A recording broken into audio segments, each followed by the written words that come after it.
All right.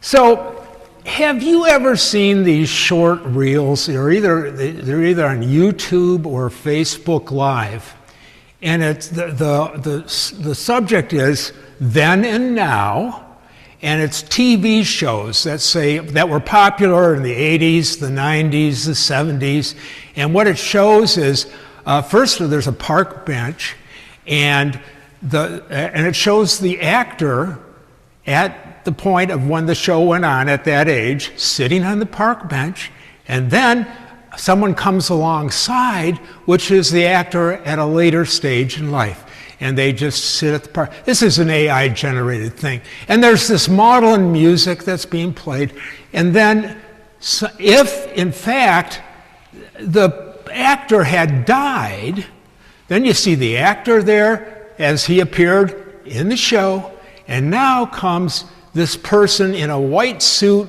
with wings, smiling and waving at the camera. Have you ever seen these things? No. Well, I'll tell you. Anyway, I've seen way too many. Once you see one, they start feeding you, right? So anyway, I'm thinking, in a weird way, it makes death almost cool to see your favorite star in a white suit smiling with wings on. But in any event, I guess I've avoided this text long enough. I won't go any further with it. But I will say this. I'm not a fan of this text. It's in the lectionary, and I can choose to preach on it or not, but I stick with the lectionary, and I think the thing is that it's good. It's good to bang up against things you're not as comfortable with, and I'm not a fan of this text. And the reason why I'm projecting something into other people, but the reason why is I think of a mother who had a child who died of cancer, let's say, hearing this story, and I wonder, how would that young mother feel? Now, I don't know the status of her faith or anything else, but the story in the context creates some challenges, at least for me, to unpack. And to be honest, I'm not confident we need this story or this lesson to believe in the teachings of Jesus. But here we are. This is clearly a miracle story, and it's designed to prove that Jesus is the Son of God. That's its purpose. And it becomes a type of a basis for worship. We're worshiping Jesus. Now, there are other teachings. Following the teachings of Jesus is the basis of faith. Faith. This lesson, I feel, is not about teaching the peace. It's simply proving his identity. Now, if anyone wants to get into a good theological argument over a cup of coffee after, I'd be glad to talk about it. This is debatable, to be sure. Anyway, Jesus hears about Lazarus. He knows he is sick, but he also has a plan.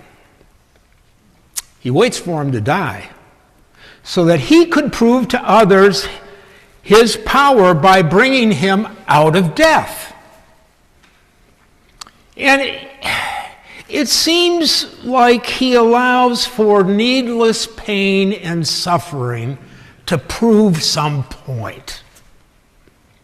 And I don't know about you, but this just doesn't feel like the Jesus I think I know. It just doesn't feel right. But something interesting does happen to Jesus in the story. When he sees the pain and suffering, the mourning that's taking place because of the death of Lazarus, he begins to weep. His heart is opened. He is clearly a wounded healer, as we say. And as he's weeping, I wonder, does Jesus possibly regret the choice that he made? I could have prevented this. Is this kind of a momentary bottom for Jesus? Because for all of us, our life is a series of ups and downs and so on and so forth. We're going to have valleys, all of us, no matter where our faith is. And I wonder if this is one of those little mini valleys for Jesus, where he maybe is questioning a decision he made. And the fact of the matter is, for most of us, or many of us, we need to experience pain and suffering sometimes to reach the point of authentic faith. This sometimes is very important. Not always, but sometimes. To be brought back from death into life in a certain way. And it's certainly something I've experienced, and I've talked about it in the past.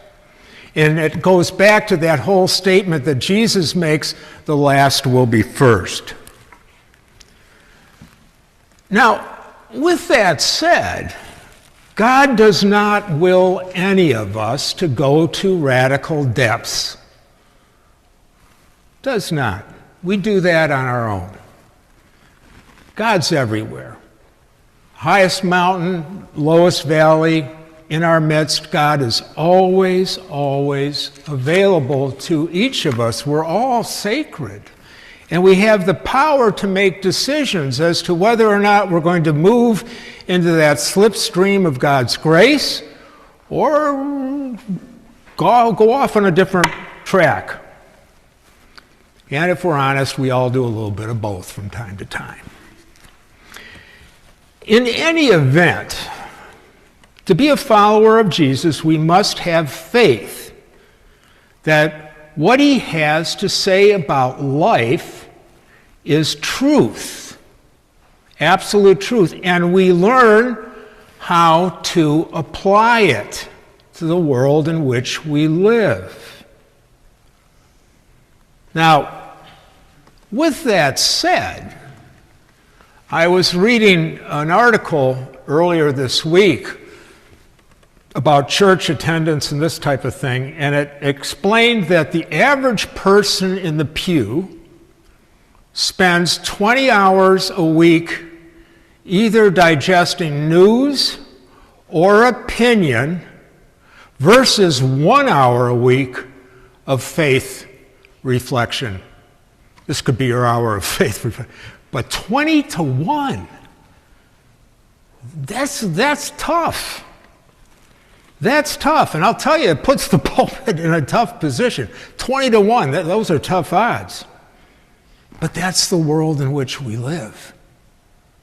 That's the world in which we live.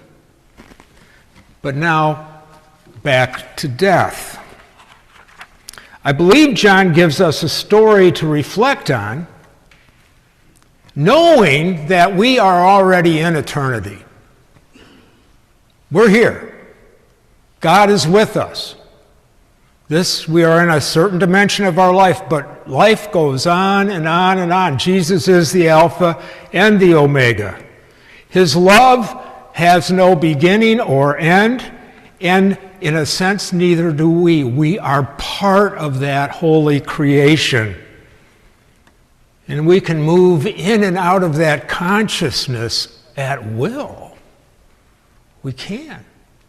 And when we're in the consciousness, we can feel a safety, a comfort, a fullness. But when we move out of it, more fear, more anger, more other kinds of feelings might take place. What is authentic about this story, and important to remember, I think, is that Jesus cried. He wept. He was in solidarity with those who were mourning. He was mourning the death of a dear friend.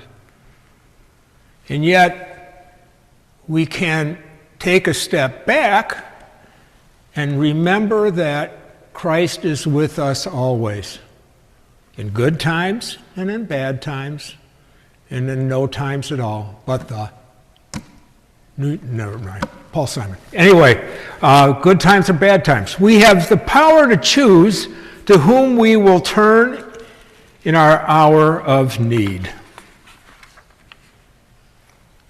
The ministry of the church, at the time of need, before and after death, is a powerful witness of God's love working through our community. When we think of our memorial services, our funeral services, everything that we do, working with and supporting the family, is definitely an aspect of God's love working through us, and it's exceedingly and abundantly important, and it's unique to those who are members of spiritual communities. It's very, very important. Now, I'm thinking back now, as I'm rewinding this thing up, to the mother who lost her daughter from cancer. And how would she react to this story?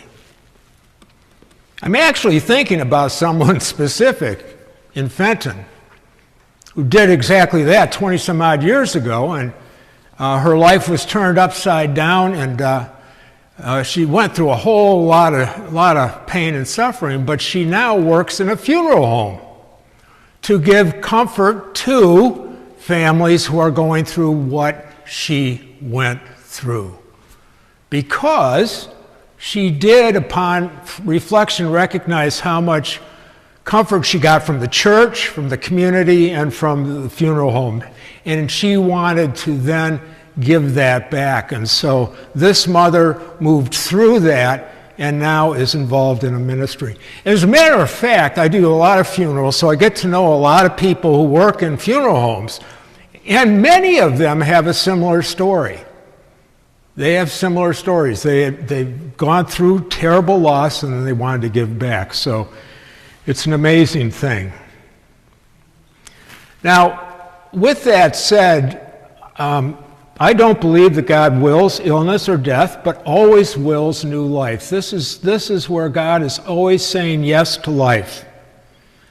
And we can always have the image of our loved ones with us that can serve as a prompt to give and receive God's love through the power of compassion. Death can feed us as well.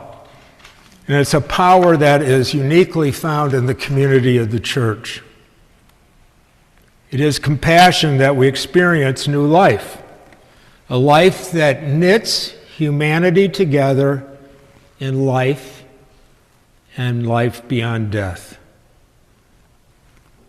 I've said a lot of words, but in the end, when thinking about the death of a loved one, with all that said, there are no words. There are no words. Holy silence. Amen.